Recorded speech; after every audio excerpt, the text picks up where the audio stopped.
Niin kuka se nyt olikaan? Joonatan näki, kun sä raahasit sen autoos. En se minä olla.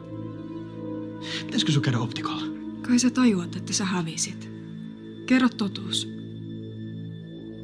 Miten sä voit tehdä tän mulle? Mä oon ainoa ihminen, joka on auttanut sua. Mä oon sitten paikankin sulla. Sä jaksat jauhaa. Ei ole paljon kiitosta kuulunut. Sä hankit tämän paikan vaan ärsyttääksesi Akia. Ja siinä mä onnistuin. Ja mua kiinnostaa tää kahvilu paskan vertaa. Haluan tietää, minkä takia sä ajat Cindy yli. Oliko se sen takia, että mä käskytin sua niin paljon? Nyt jumalauta niitä vastauksia. Mä en oo ajanut kenenkään yli. Eiköhän tää teidän piirileikki ollut tässä. Aki!